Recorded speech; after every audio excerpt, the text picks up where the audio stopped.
3, 2, 1, en vivo y... También esto pasará. También esto pasará. Perdón, a los que se están sumando ahora. Buenas, ya somos 14, 22, 34. Hola, a los que saludan. 41. ¿Cómo vamos subiendo? 47. Y aquí está nuestro amigo Daniel Meca, que es con quien compartimos esta tertulia. Para que lo voy a aceptar. Porque hoy vamos a hablar de libros que hablan sobre padres o que tienen la paternidad como tema central de alguna manera. Dani, bienvenido. Hola Nico. Salud, mi viejo. Brindemos con café. Tazas. Ahí está. Ahí va. Empieza también esto, pasará.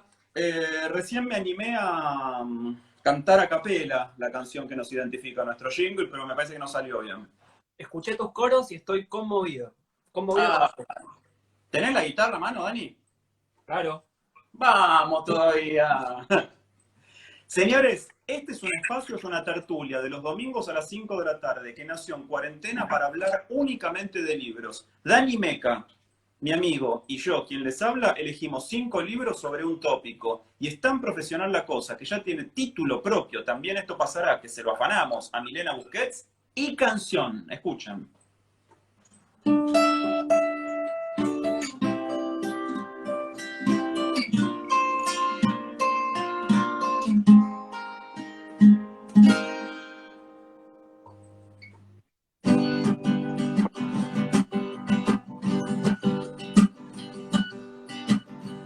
Todos los domingos son 5 libros. Nos escuchas recomendar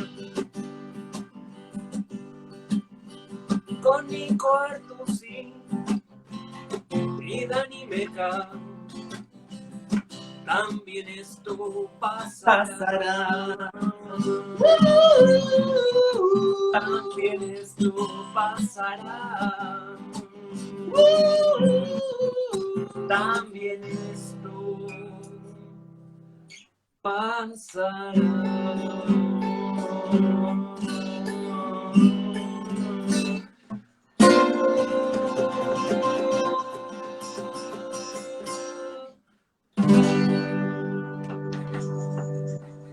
¡Bravo! Virtuoso, virtuoso, Dani, espectacular. No lo Ahí puedo va. creer. Ahí va. No lo puedo creer. Otra cosa que no puedo creer es que el vivo del domingo pasado, el que hicimos sobre literatura francesa, lo vieron 6.500 personas. ¿Y cuántos habrán sido franceses? Y yo creo que ninguno, no sé. Afrancesado puede ser mucho. Ah, hablando de afrancesado, mira, Muy bien, ahí en el día. tengo la gorra del orgullo. Ahí está. Vamos. Así que, bueno, aquí estamos, mi querido Dani, para un nuevo encuentro de También Esto Pasará. Yo estoy tomando café solo, negro, sin azúcar ni nada. ¿Qué estás tomando vos? Yo estoy tomando un café con leche. Un café con leche. De ahí, Muy bien. de la Oster. Igual te quería decir que estoy un poco indignado. Oh, me gusta porque es un sentimiento muy de esta época indignarse, sí. Sí, me indigné con los mayas. ¿Con quién? Con los mayas no hubo Ah, fin del mundo. pensé que con los hermanos Mayans, los comediantes. No, en serio. Sí, dije, era el domingo pasado. Eh, El famoso hemos sido engañados. sí, sí, sí, pero dijeron al final que estaban tapados y que no pudieron organizar bien el fin del mundo. Entonces Claro. lo dejamos para más adelante. Claro. Ya no se puede Es confiar como, ni en los no, mayas. el fin del mundo es como el aguinaldo. Uno no sabe bien cuándo llega. Es como una promesa a largo plazo. Te dicen que va a ser, pero no. Que te lo dan en cuotas, pero que después las cuotas... Cuestión de guita vos. De guita vos. El colmo de eso, no sé si te enteraste, en Perfil, les anunciaron que les van a pagar en aguinaldo en cuotas y desde enero. Y no dijeron de enero de qué año, seguramente. Claro. Ese es el remate, ¿no? Qué bárbaro, ¿eh? Qué bárbaro. Así estamos, Dani, querido. Bueno, veo que somos muchos acá. Cachichian. ¿Cómo se dice 99 en chino? Bueno, somos casi 100. Aquí, mira, dije esa pavada y se fueron 4 personas. Perdón, no lo hago más, no lo hago más. Pero hoy vamos a hablar de libros que versan sobre los padres o la paternidad, acaso como una especie de rémora o de réplica de efecto tardío del domingo pasado, que fue el Día del Padre. Yo ya tiro la idea sobre la mesa el domingo que viene, tal vez podamos hacer libros sobre la maternidad o sobre madres. Queda sellado. Bueno, queda sellado entonces. Tenemos 5 libros sobre la mesa, como siempre, con el querido Dani, somos muy puntuales con eso. ¿Y querés empezar vos? Te dejo empezar a vos esta vez. Mirá que... Uf. No sé si estoy preparado, me siento como rindiendo el final que define la carrera. Ay, Dios mío. ¿Vos qué preferías? ¿Qué estudiaste vos, Dani? Iba a decir TEA, pero me parece un abuso decir la palabra estudiar en TEA, ¿no? Sí, por eso. ¿Qué no estudiaste entonces, TEA? Claro, TEA, pero hice 2 años de ingeniería en aviones en la UTN. No, eso 2 sí años. eso Sí. Y... Está jodido. Yo no estudié periodismo en la Universidad Católica, donde me recibí, luego de no haber estudiado, y naturalmente, por la facilidad que tengo para hablar, toda la vida prefería orales antes que escrito, para rendir, porque en el escrito sentía como que me quedaba corto, se me calambraba la mano, y en cambio en el oral hacía como mi show histriónico que envolvía al profe de alguna manera y enseguida, anda, pibe, anda, dale. Así que vos, ¿qué preferías, oral o escrito? En realidad, cuando daba matemática, obviamente era escrito, pero tenía una particularidad, ¿viste? Vos cuando rendías... ¿En TEA hay matemática? No, cuando estudiaba ingeniería. Ah. Que fue realmente estudiar, ¿no? No, en TEA no hay nada, ni matemáticas, ni tampoco otra cosa, pero cuando rendía los parciales de análisis matemático, vos con el resultado de la ecuación podés verificarlo, ¿no? Entonces decís, bueno, me dio este resultado, lo pones en la fórmula inicial y sabés si funcionó o no funcionó. Entonces, no sucedía que luego del parcial había una incertidumbre de cómo me fue. Ya en el momento advertía si te fue bien o te fue mal. Claro. Y eso es lo que más me entusiasmaba. Veo que tenemos en la sala la muy prestigiosa Ana de la Tosquera, una periodista recibida en TEA, o sea, una de las que no estudió en TEA y hoy tiene el título.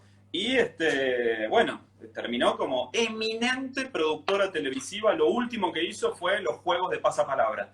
¿Vos sabés la destreza mental que tenés que tener, la habilidad semántica para hacer los juegos de pasapalabra? No tengo dudas. Impresionante. Así que toda mi admiración para ella, eterna candidata al Nobel de Lingüística. Así que gracias, querida Ana de la Tosquera. Hoy vamos a empezar entonces con libros acerca de la paternidad o alrededor del padre. Me juego que hay un libro que tenemos repetido, porque ya lo hemos nombrado alguna vez, pero no voy a empezar por ese. Me permito empezar por otro que, a ver, muy probablemente haya sido el último fenómeno comercial, literario, que más me voló la peluca. Tiene mucho de comercial, tiene mucho de literario, y de alguna manera hay algo muy extraordinario que pasó con este escritor y con lo que hizo de su vida, porque inauguró un género a la misma vez que lo clausuró. Fue tan inabarcable, tan infinito su abordaje de la literatura en torno a su vida, y fue tan llevado al extremo el ejercicio de la autoficción, algo que está bastante de moda en esta época, que él fue el primero en hacerlo y a la vez el último. Lo cual, no sé si es una bendición o una maldición, y como algunos ya suponen, estoy hablando de Karl Ove Knausgaard y su fenomenal, porque es un fenómeno lo que ha hecho, saga Mi Lucha. Son 6 libros, en total son 3.500 páginas. Uno las lee con la fascinación de estar metiéndose en la vida ajena con todo detalle, registrada hasta en el menor de sus pensamientos. Y cuando termina, 3.500 páginas después, 6 tomos después, algunos muy largos, otros menos, pero todos muy, muy intrincados y muy profundos, por un lado uno siente, mira, ahora una comparación un poco antojadiza, pero creo que vale la pena. o yo sentí lo mismo que sentí, la misma extenuación mental y casi emocional que sentí cuando terminé de ver las 14 horas de la película La Flor, de Mariano Ginás, ¿no? Esas experiencias estéticas que son una maratón, que te dejan exhausto, y que como una maratón te dejan en un subidón de energía, te terminás sintiéndote parte de una experiencia reveladora, pero un segundo después de eso aparece la fatídica respuesta, la fatídica pregunta que no tiene respuesta, que es ¿para qué? ¿Para qué lo hice? ¿Para qué me vi una película de 14 horas? ¿Para qué leí 3.500 páginas de la vida de este tipo? Para el que no lo sepa, Karl Ove Knausgaard es este buen mozo noruego que aparece acá, que hace algunos años, no sé, 10 años, un poco más de ser ya a esta altura. ¿Cuándo empezó con esta jodita? En el año 2009, 11 años, decidió escribir toda su vida, absolutamente toda su vida, los distintos episodios de su vida, su infancia, su adolescencia, su juventud, sus tribulaciones como joven escritor, sus problemas sentimentales, sus inquietudes sexuales, su vida como padre, justamente él, padre de unos cuantos niños, sus problemas con la fama, porque el último de los 6 tomos se publica cuando ya había salido el primero, que lo convirtió en una celebridad literaria mundial. Y él tiene varias audacias, ¿no?, cuando escribe estos libros. El primero es ponerle Mi lucha, que es el título de las memorias sobre la autobiografía de Adolf Hitler, ¿no? Él quería un título revulsivo. En algunas entrevistas dijo también que quería ponerle Argentina a la saga de sus 6 volúmenes, porque dice, mira, sé tan poco de Argentina como de mí mismo. Y como el libro es toda una indagación acerca de su intimidad emocional y psicológica, es como si uno le pusiera Burundi. Para él, cuando a él lo obligaban a pensar en lo más ajeno y más lejano que había en el mundo de él, él pensaba en la Argentina. Pero finalmente le puso Mi lucha. Y son varios volúmenes, y el primero es La muerte del padre, justamente. A mí es el que más me impactó de los 6, porque en estas 6 novelas él va contando, como les decía, todo este derrotario personal familiar con un detalle, con una con una veracidad y velocidad también, si queremos hacer el juego de palabras, con una veracidad, con un detalle, con una crueldad también, que le motivó la enemistad, el desprecio y hasta en muchos casos el silencio o la pelea eterna con muchos miembros de su familia. Porque imaginemos cualquiera de nosotros el ejercicio introspectivo de contar con detalle toda nuestra vida, lo que nos acordamos de nuestros padres, aquel bife mal dado después de alguna travesura, de los encontronazos con nuestros hermanos, de las primeras novias, de los escarceos sexuales, de los jefes, los primeros trabajos, las envidias con los compañeros. Todo, todo, todo con detalle y con nombres reales.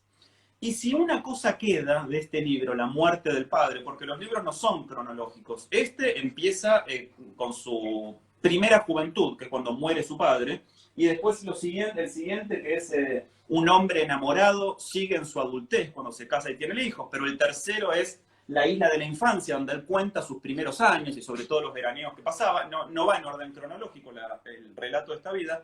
Este libro tiene el relato más conmovedor que yo he leído en muchísimo tiempo, casi equiparable, te diría, a Desgracia, otro libro sobre padres que podría haber traído, del premio Nobel Ketzer, que es esa huella brutal, profunda, indeleble en la marca del lector. Hay un momento donde cuenta la muerte de su padre, que su padre muere después de muchos años de abandono. El padre era alcohólico, pero en los años finales de su vida se va a vivir con su madre, su propia madre, la del padre, o sea, con la abuela de Karove, y se abandona, ¿no? Termina su vida en un sillón, ¿no? Presa de la depresión, empieza a tomar, deja de trabajar, deja de salir.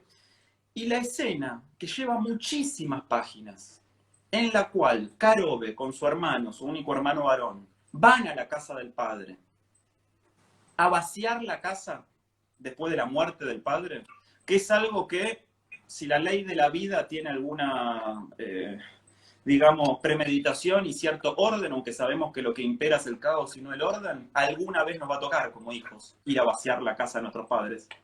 Es de lo más descorazonador y emocionante y perdurable que yo he leído en mucho tiempo. Realmente es un texto que te agarra el corazón y lo exprime como si fuera una esponjita bailarina de lavar los platos. Así que recomiendo todos los tomos de la saga Mi Lucha, aunque uno al final se pregunte, ¿para qué?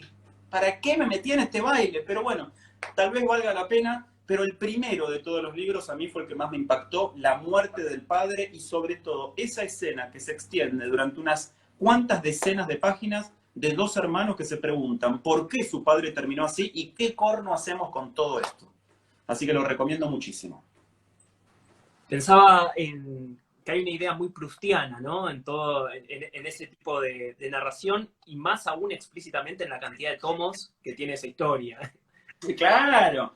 No, y aparte tiene una idea también prustiana de el mito del eterno retorno, el recuerdo que se despierta casi de manera aleatoria o accidental, pero también el del esfuerzo y el sufrimiento, porque para leer En busca del tiempo perdido, tenés que dedicarle un año y medio de tu vida a leer los tomos. Y esto es lo mismo, es como, es muy potente la idea de que para recordar hay que sufrir, ¿no? Y entonces son libros que además de una experiencia intelectual, lo mismo me pasó con el Ulises cuando lo leí, te exige, es casi una prueba física, porque vos necesitas mucha entrega física para leer tantas páginas tan difíciles, tan intrincadas en muchos casos. El Ulises, bueno, inentendible por momentos.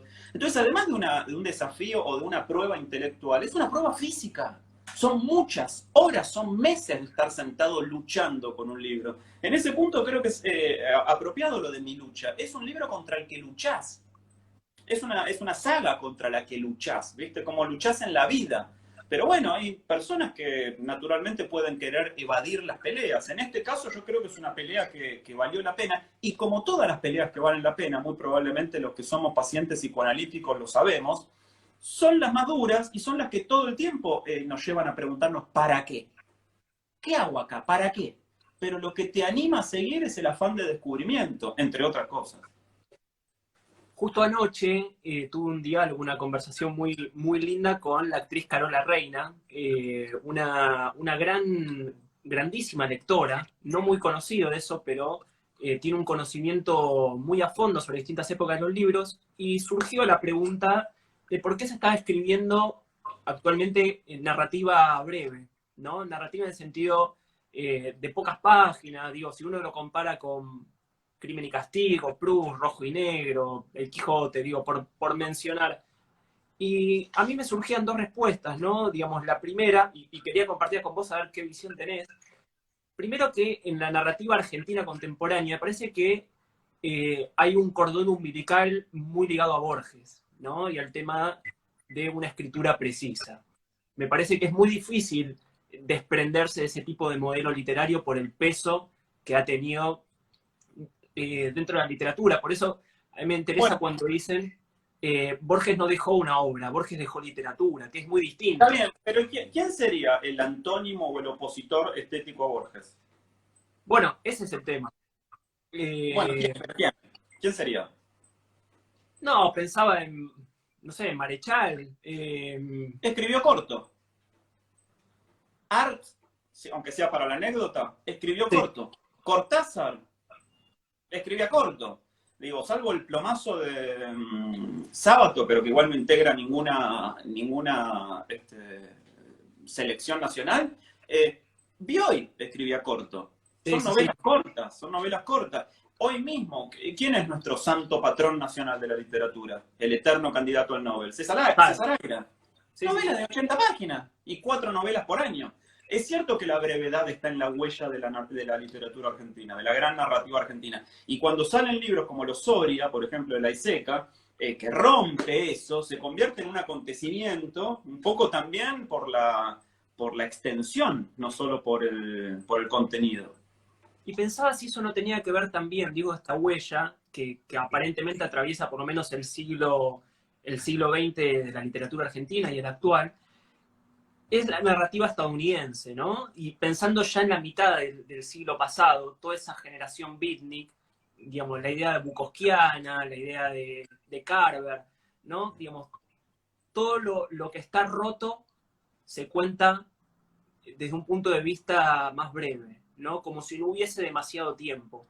digo, pienso en voz alta, ¿no? Pero no sé si estamos también ligados, arraigados como una brújula mirando ese tipo de daño, ¿no?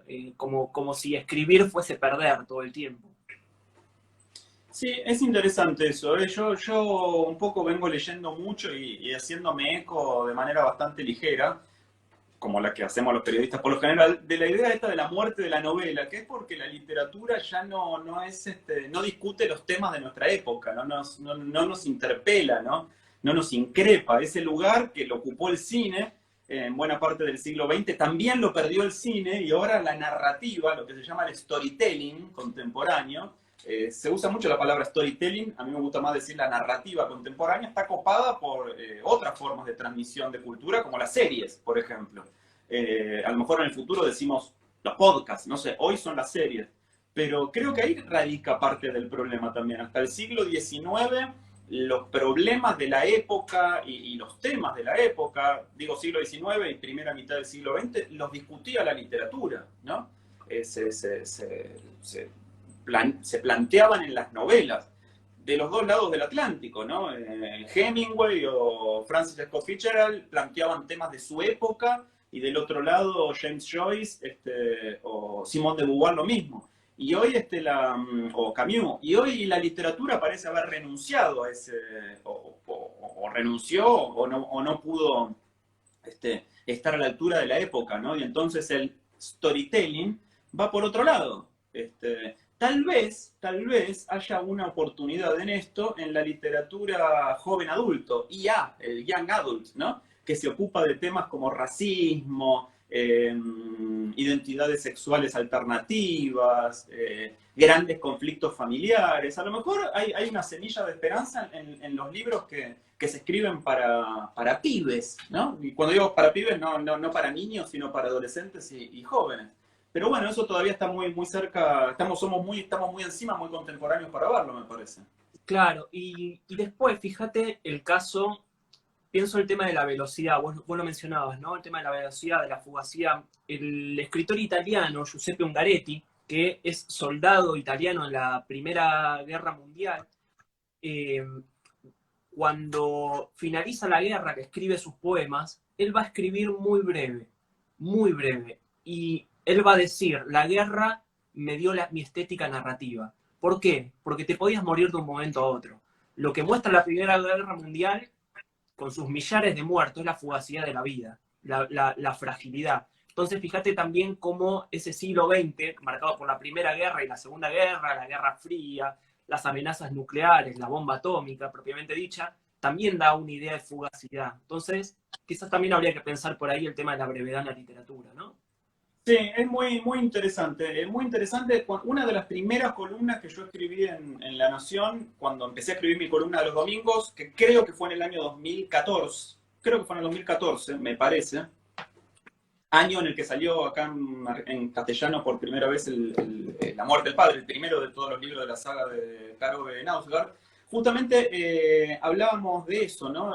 Fue una de mis primeras columnas, de cómo los libros eran un 15% más cortos que antes, no sé qué, y había algunas excepciones, como El jilguero, de Donna Tartt, que después se convirtió en una película que no vi, pero una novela que me impresionó mucho, que era una rareza editorial, una novela de 1200 páginas, ¿viste? Una novela importante. Y Karove, que sacaba, bueno, en entregas, ¿no? Como si fuera un folletín, pero que puede leerse en definitiva como un solo libro de 3500 páginas. Pero es interesante lo que planteas, Dani, porque creo que tiene mucho que ver con los consumos culturales de la época, ¿no? Y nuestra disposición de entregar y ceder tiempo. Ahora que parece que tuviéramos más tiempo, de hecho no nos desplazamos hasta el trabajo, así que ponerle esas 2 horas, hora y media, las podemos usar en la lectura. Fíjate que lo que más se escucha en esta época es no puedo leer.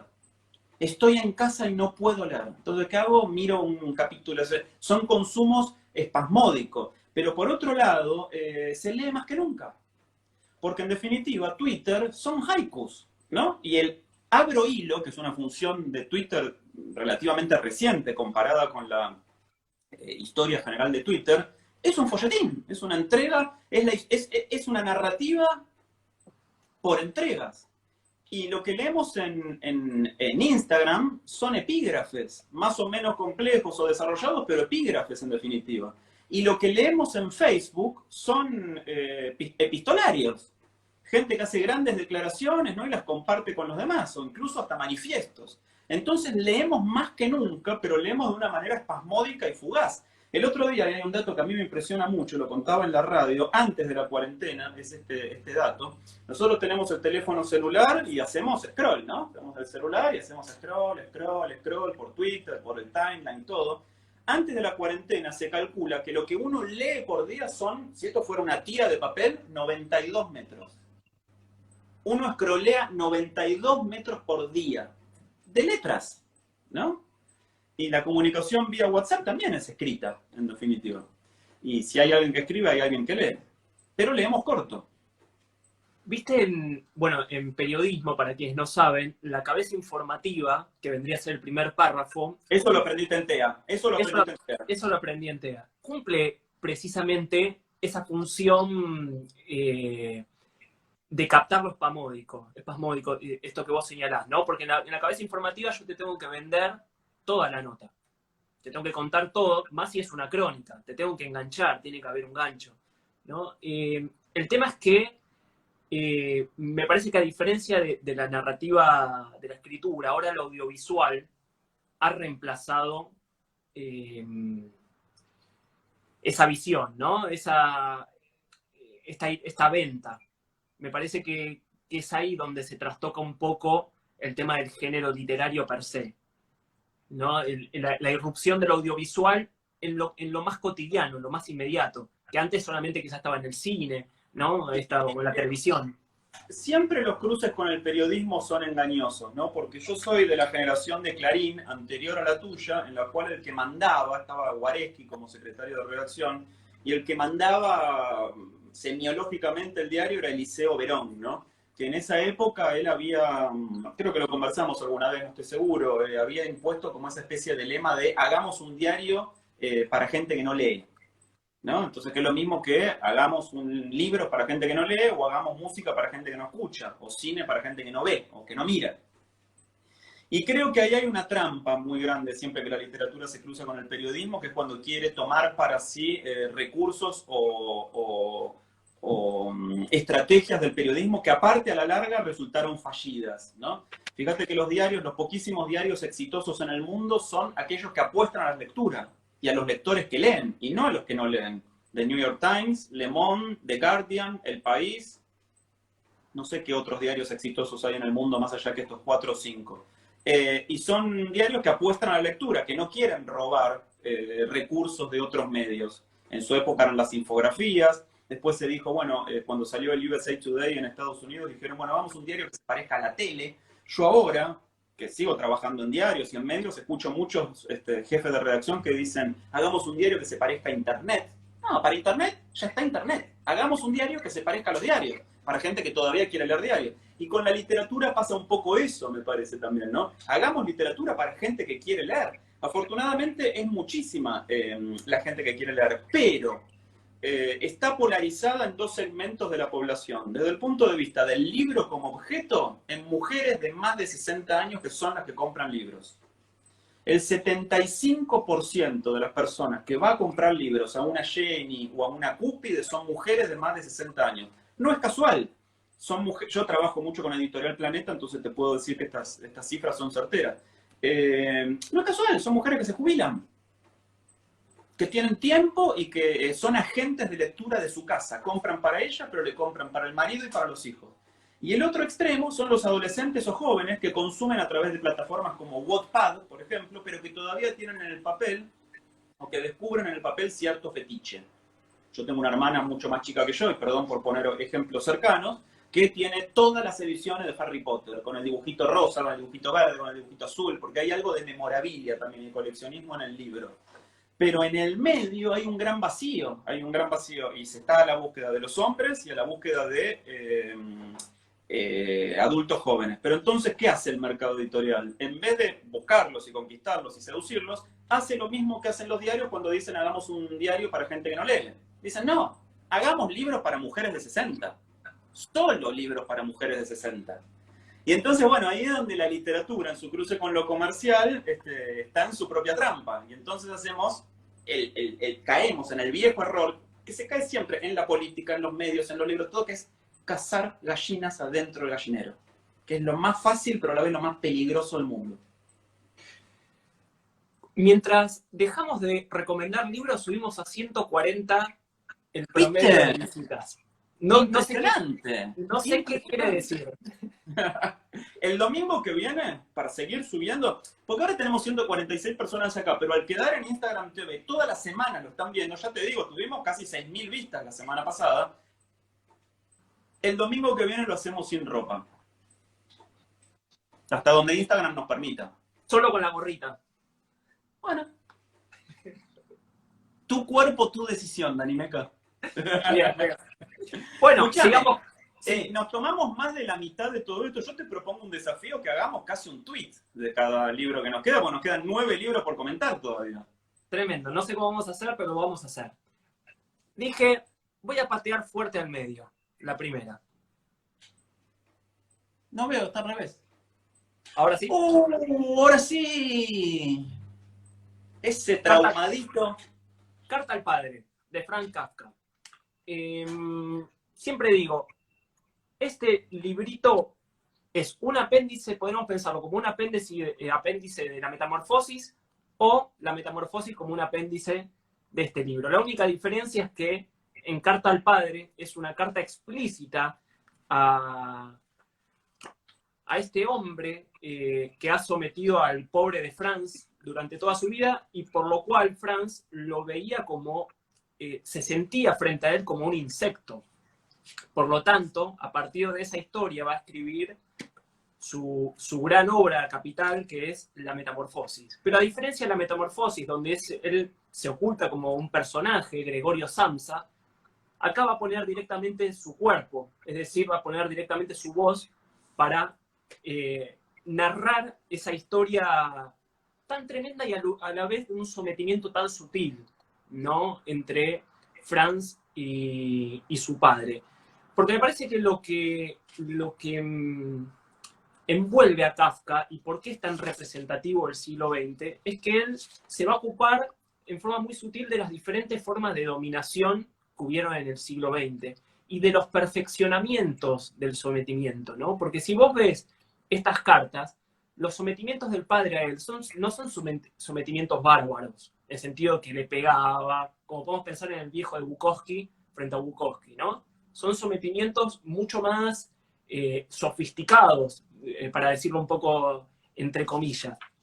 Y me parece que en Kafka lo que demuestra es que la tiranía puede ser muy sutil, ¿no? Esa me parece que es la idea pilar de Kafka, y la idea que luego en el siglo XX se va a ir perfeccionando con 1984, con estos grandes relatos que van a desarrollar los diferentes tipos de dominación en el siglo XX.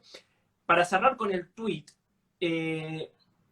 voy a leer la última oración de la carta, que dice: las cosas no pueden corresponderse en la realidad como las argumentaciones en mi carta, porque la vida es algo más que un rompecabezas. Pero con la corrección que surge de esta confesión escrita, que no quiero ni puedo extender hasta el detalle, se ha logrado, en mi opinión, algo tan cercano a la verdad que puede tranquilizarnos un poco a ambos y hacernos más fáciles el vivir y el morir, ¿no? Siempre me ha llamado también la atención la tranquilidad con la que muestra su sufrimiento, ¿no? No es un escritor desesperado por transmitir eso que lo estaba comiendo por dentro, ¿no? Creo que la desesperación en Kafka está dicha en cámara lenta, y creo que eso es lo interesante. Qué bueno, Dani, lo que decís.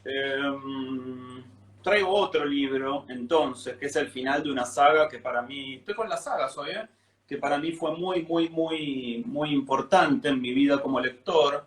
Un libro que de alguna manera, no quiero spoilear, pero ya cuenta el final de la historia, Conejo en el recuerdo, de John Updike. Alguna vez hablamos acá de Corre Conejo, el primero de los libros de John Updike. Uy, mirá lo que encontré cositas adentro, Dani. Siempre encuentro cositas adentro de los libros. ¿Y esto? Mira, a ver. ¿Qué es? Un cuento, mira. Ah, esto es genial. Esto es genial. Esto, mira, es del diario El País, de España, si no me equivoco, o de la... No, no es del País. Es de la Playboy, de la revista Playboy, y acá creo que se delata que es de la revista Playboy. Nos van a cortar el vivo. Y es un cuento de John Updike, que yo recorté de la revista Playboy, que se llama Luz Azul, que es con John Updike, muy viejo. Por primera vez escribe de su psoriasis. Él estaba muy acomplejado porque tenía psoriasis en la cara. Y ya muy viejo y medio entregado a todo, decide escribir un cuento, uno de los últimos de sus textos finales, sobre los problemas de piel que tenía. El dermatólogo era un hombre inteligente, alto y de cabello rubio. Daba la impresión de que todas las cosas que existen en el mundo, la que menos le interesaba era la piel humana. Así que mira vos, qué lindo encontrarme con esto acá. Conejo en el recuerdo. John Updike, uno de los grandes escritores estadounidenses, nacido en 1932, muerto en el 2008, calculo, por ahí. Escribió lo que fue la saga definitiva, ¿no?, de la clase media estadounidense, la saga de Conejo Armstrong. El primer libro, Corre Conejo; el segundo, El regreso de Conejo; el tercero, Conejo es rico; el cuarto, Conejo en paz. Y el quinto, muchos años después del cierre de la tetralogía, él dijo, tengo que escribir algo más sobre Conejo, y escribió una novela corta, que por esas cosas del mercado editorial, acá le agregaron otros cuentos para hacer más gordo el libro, cuando no era necesario. Se llama Conejo en el recuerdo. Y es justamente muchos años después de la partida de Conejo Armstrong, este vendedor de autos, dueño de una concesionaria en realidad. No es lo mismo ser vendedor de autos que ser dueño de una concesionaria, digámoslo.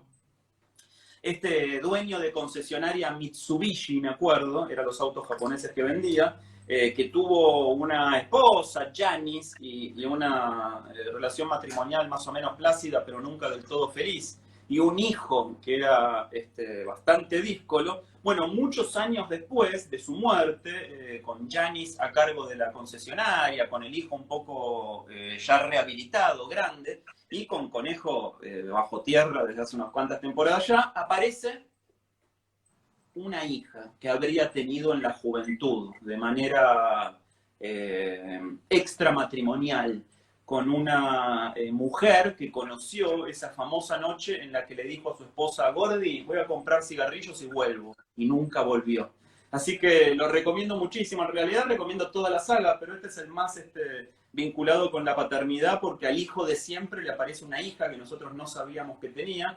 Y la promesa, si John Updike siguiera vivo, de continuar la saga de los Armstrong, pero bueno, murió antes de poder terminar con la historia. Así que Conejo en el recuerdo, el epitafio, diría yo, literario de uno de los personajes más potentes de la literatura estadounidense del siglo XX.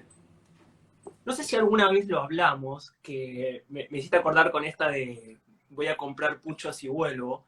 El famoso cuento de la Iseca, digo famoso porque hicieron una película a partir de ese relato que protagoniza Emilio Dizzi, a mi entender, claro, el mejor protagónico Emilio Dizzi en toda su historia. Sí, pero el cuento ese de voy a comprar cigarrillos y vuelvo aparece por primera vez en Corre Conejo, de John Updike, que es un libro de la década de 60. ¿Viste? Mirá. Y después nadie lo sabe eso. Y después se convirtió, hay infinidad de chistes de gorda, voy a comprar cigarrillos y vuelvo. Hasta el cuento de la Iseca, la película, miles de sketches de matrimonios y algo más. La primera vez que apareció fue en Corre Conejo, un libro de la década del 60. Así que es impresionante, ¿eh? Ahí va. Vamos con mi segundo libro. Río Negro, de Mariano Quirós. Mariano Quirós es un escritor argentino contemporáneo, nació en el 79, y que está dentro de una corriente dentro de la literatura argentina. Podríamos poner junto a ay, se me fue el nombre, Carlos Busquet, otro escritor que narra desde un punto de vista, a mi entender, original frente a sus colegas, digamos, dentro de lo que es la literatura argentina.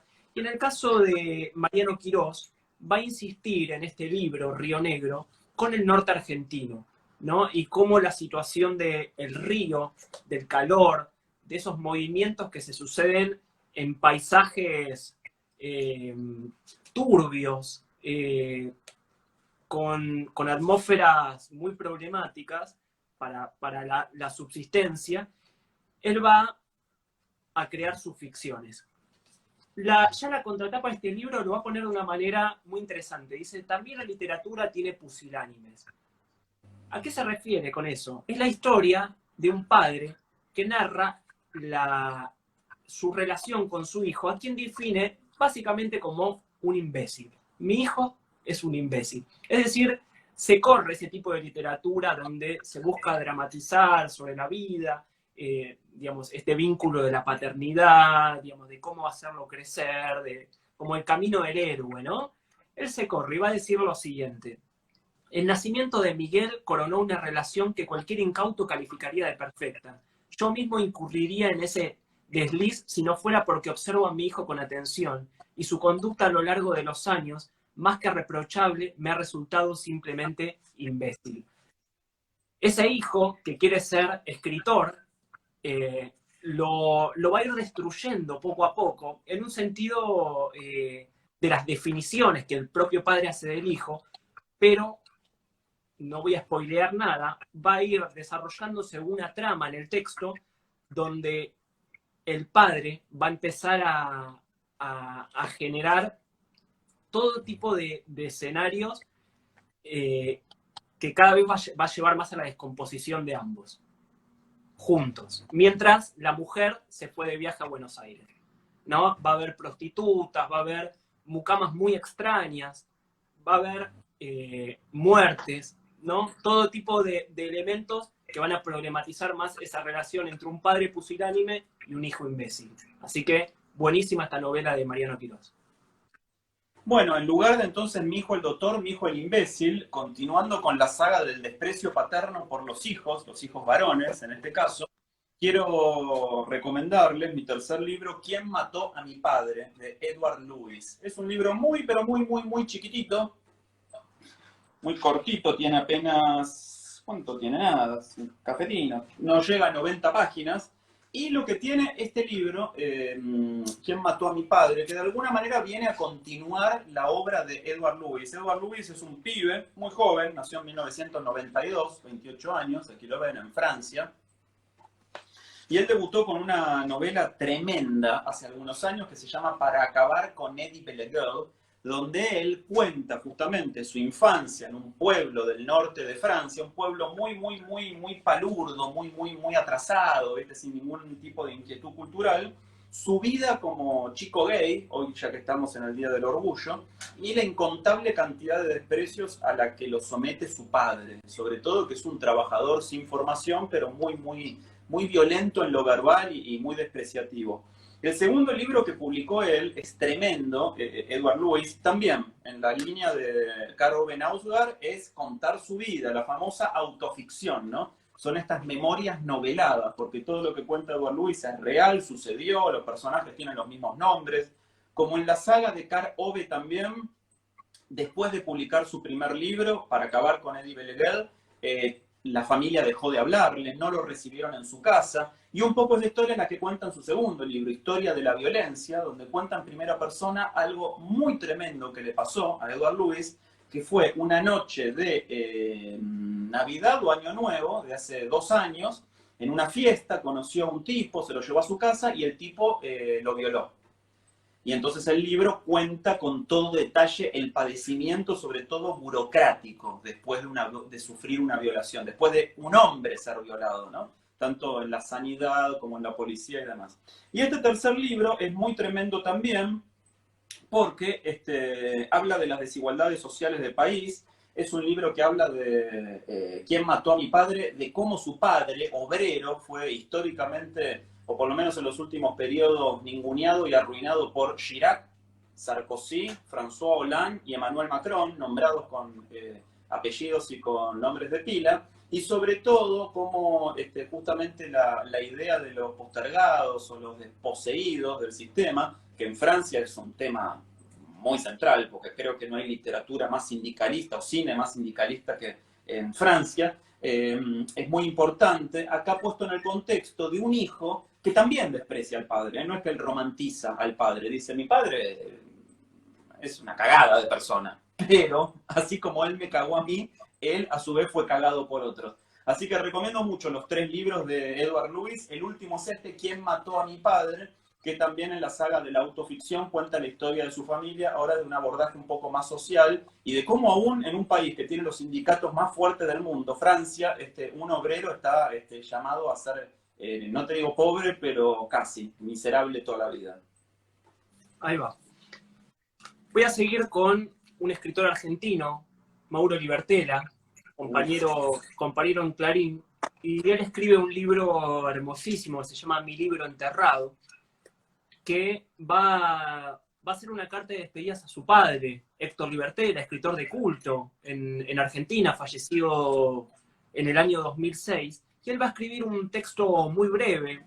Vos decías antes que aquel que estabas comentando también lo era. Esto es letra grande, 71 páginas, ¿no? Así que es prácticamente una crónica larga en alguna revista de las que están publicando ese tipo de textos.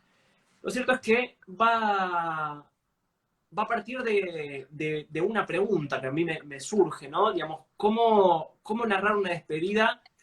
Ya narrar una despedida a un padre ya es un género en sí mismo, ¿no? Pero ¿cómo narrar una despedida a un padre escritor? Un padre que ha construido toda su historia a base de la escritura. Y me parece que el desafío que encara Mauro lo hace con mucha tranquilidad, ¿no? Nosotros veníamos hablando hace un ratito del tema de la narrativa breve y cómo puede estar también asociado a la herencia borgiana o borgesiana. Y también hay una idea de Borges como padre, ¿no? Cómo escribir después del padre, ¿no? O matarlo, o esconderlo, o superarlo, pero siempre es un punto en común en la brújula. Me parece que también, yo creo que el libro de Mauro no solo es una despedida, sino también es, bueno, cómo se escribe después de mi papá, ¿no? ¿Qué es lo que pasa en ese tipo de literatura?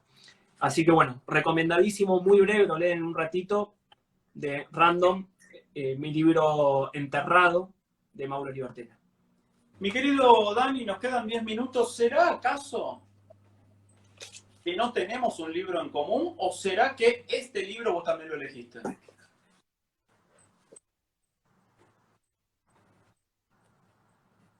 El mío es más naranja. Sí, es cierto eso, ¿eh? Es raro. La invención de la soledad, de Paul Auster. Se les había acabado la tinta, anagrama. Sí, es raro. Uno de los pocos libros de Paul Auster que recuerdo haber leído, porque... Uy, encontré algo adentro. Vamos. Repostería austríaca de Villa Gesell. Juntando 5 cupones le obsequiamos 3 porciones de torta. Llamemos ahora. Y con una mancha, ¿eh? Ah, es espectacular esto. Las cosas que me encuentro dentro de los libros, Dios mío. ¿Lo habré leído en Villa Gesell esto? Y puede ser, ¿eh? Lo leí en enero de 2000. Lo leí en enero de 2005. Así que sí, si era enero y estaba en Villa Gesell. Lo más probable, sí. O lo llevaste a pasear, ¿viste? Está eso también. No, si dice que lo leí en enero de 2005, lo leí en enero de 2005. No pongamos en crisis todo lo que decimos los periodistas, Dani, querido. Es la historia de Paul Auster, mejor dicho, de digamos, del periodo en su vida que aparece a partir de aquel día de 1979, cuando lo llaman por teléfono y le dicen tu padre ha muerto. Y a partir de ahí se construye toda una serie de ejercicios de la memoria, ¿no? Justamente, bueno, todo el vínculo con los padres, tanto con la madre como con los padres, tiene mucho que ver con la memoria y con la reminiscencia. Así que es un libro muy anecdótico, que ofrece algunas escenas muy cinematográficas también. Muy probablemente fue el libro que lo animó a Paul Auster a convertirse definitivamente en escritor, sin saber que iba a ser uno de los escritores más populares de su época. Y la verdad es que es uno de esos libros que quedan, ¿no? Si bien no puedo recordar, porque lo leí hace 15 años, no puedo recordar muchos de los detalles de la trama o de eso. Sí, recuerdo muchas escenas en un parque, con él recordando a su padre en un parque, enseñándole a jugar a cosas, y sobre todo la idea esa como de de lo inexorable de la pérdida y de cómo cuando uno pierde a su padre, es inevitable sentir que queda primero en la línea de batalla, que el que sigue es uno, si es que es cierto que hay un orden vital. Así que, bueno, muy probablemente junto con El Palacio de la Luna y El País de las Últimas Cosas, mi trilogía de Paul Auster, La Invención de la Soledad. Ahí te aporto algo del libro, que él no solo va a escribir un recuerdo del padre, sino que va a escribir un recuerdo de un padre desconocido para él. Para Paul Auster, su papá era una incógnita, porque él se encargó de construirse toda su vida como una incógnita, al punto que desconocía, y es parte de la investigación que él hace y que explaya en el libro, cómo habían muerto sus abuelos, ¿no? Yeah. Que su abuela había fusilado, había matado a su abuelo. Y era un elemento que él desconocía y que después de la muerte del padre él encara una actividad periodística, si se quiere, detectivesca, para tratar de rastrear quién fue su padre, ¿no? Porque es una pregunta que a él también lo va a llevar a responderse quién es él como padre, frente a su hijo, que va a ser la segunda parte del libro, ¿viste? No sé si recordás que está dividido en dos partes el libro. Sí. Y también hay un libro de Paul Auster que es bastante, no diría, no es autobiográfico, todo lo contrario, porque recopila artículos periodísticos que él hacía una audición radial por las noches y la gente llamaba y contaba sus historias. Y él juntó esas historias en un libro donde puso algo de su magia y el título de ese libro era Creía que mi padre era Dios, que es un hermoso título también para un libro. Total. Avanzamos en el... Nos queda uno cada uno. Nos queda uno cada uno, exactamente. No, pero entonces deberías... Por eso cierro yo, si querés, y después te queda a vos el cierre. Vamos así. No voy a decir nada, no puedo decir nada más que mostrar la tapa, no se llega a ver, de Hamlet. Algo huele mal en Dinamarca. Estuve a un minuto de elegirlo. Bueno, por eso, el libro definitivo sobre el sino trágico, el destino, casi como una huella inexorable que un padre que muere deja sobre su hijo, Hamlet. Así que, ¿qué más les puedo decir? Y ya que estamos, un bonus track, una pequeña perlita, ya que estamos acá, mucha gente pone abajo, qué bueno, John Updike, recordarlo, un autor nuevo, qué sé yo. Ya que hablamos de John Updike tanto, un libro que yo adoro es Gertrudis y Claudio. John Updike se animó a escribir la secuela de Hamlet, ¿no? Hamlet muere, el padre de Hamlet muere, y Gertrudis, su madre, se casa con su tío, Claudio, y ahí, bueno, se genera toda la intriga de la trama. Bueno, escribe John Updike un libro fenomenal, que es 500 años después de Shakespeare, Gertrudis y Claudio, que es qué pasó en el reino de Dinamarca después de los sucesos ampliamente difundidos en Hamlet, la obra seminal de William Shakespeare. Así que, como bonus track, además de Hamlet, les recomiendo mucho, si quedan muy manija con la historia, que lean Gertrudis y Claudio de John Updike, que es como una especie de fast forward muchos años después. Son muy interesantes, Nico, los experimentos en la literatura que se busca reescribir los pesos pesados, ¿no? Por ejemplo, digo, en este caso con Hamlet, acá lo hizo Borges con el Martín Fierro, ¿no? Con algunos cuentos como El Fin, y actualmente lo hizo Gaby Cabezón con Las aventuras de la China Iron, pero ella va a abordarlo de una manera diferente porque va a agarrar un personaje completamente marginal dentro de Martín Fierro, que era la mujer de Fierro. Claro. Y va a escribir su historia, en clave queer, digamos, para ponerlo en el contexto del día. Así que es un libro muy, muy interesante el de Gaby, porque va a seguir la tradición de la literatura universal de reescribir, pero no va a agarrar un personaje central como Fierro, sino va a agarrar un personaje marginal. Me parece que eso es lo más interesante del libro de Gaby. Claro que sí, mi viejo. ¿Te queda un librito, Dani? Me queda un librito. Bueno, vos te fuiste al siglo XVII, 17, ¿no? Es Shakespeare. Siglo XVI, ¿no? Sería 1500, por ahí, siglo XVI. 1500, no me acuerdo. Si es 16, o 1600. Sí, ponele, 16, 17. Más o menos. Así que yo también me voy al siglo XVII. La vida es... Perdón. La vida es sueño. Ah, sí. librazo de Pedro Calderón de la Barca, que no es solamente una calle que está en el barrio de Villaluro, sino que fue también un escritor español del siglo XVII, y que va a contar, vamos a contarlo como muy rápidamente en clave escolar. Vamos a tener un personaje que es Segismundo, cuyo nacimiento provocó la muerte de la madre en el parto, y además el padre, que es Basilio, recibió un mensaje de las estrellas, que le dijo: tu hijo, cuando sea rey, va a ser un tirano. El padre era rey, ¿no? Tu hijo, cuando sea rey, va a ser un tirano, vos fijate. ¿Qué hace Basilio? Y lo mete en una torre. Desde que nació, entonces la única realidad que tiene el pobre Segismundo es: yo vivo en una torre, no sé que soy heredero al trono. Y empieza a haber un debate ahí en torno al cónclave del reino, y deciden, bueno, vamos a darle una oportunidad a Segismundo.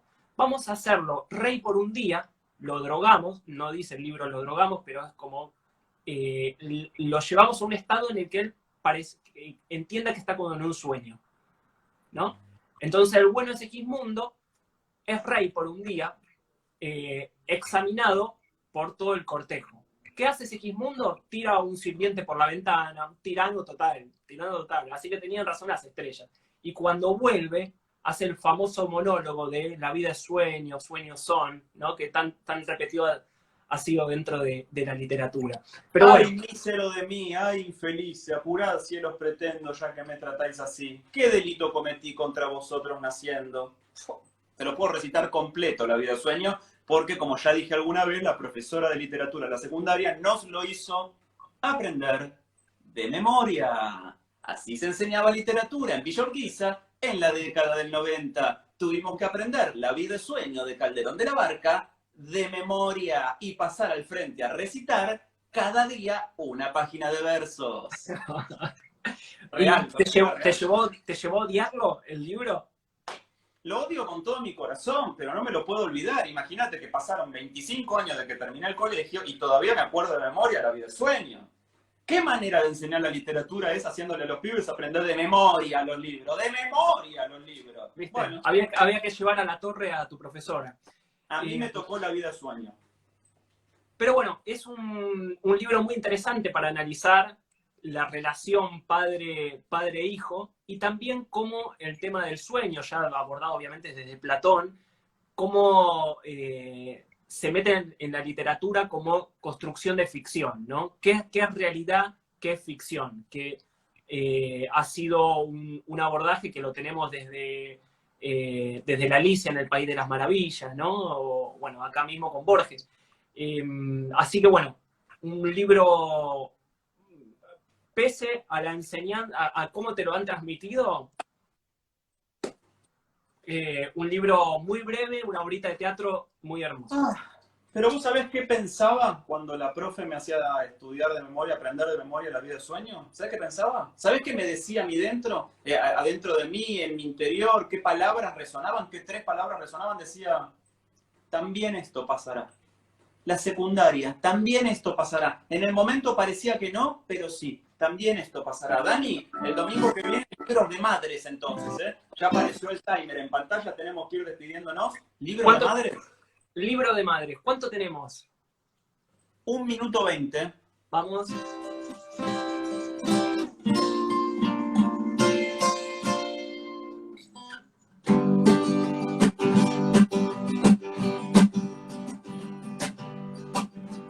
Todos los domingos son 5 libros. Nos escuchas recomendar con Nico Artusi y Dani Meca. También esto pasará. Le hago zumbudrule. También esto pasará. También esto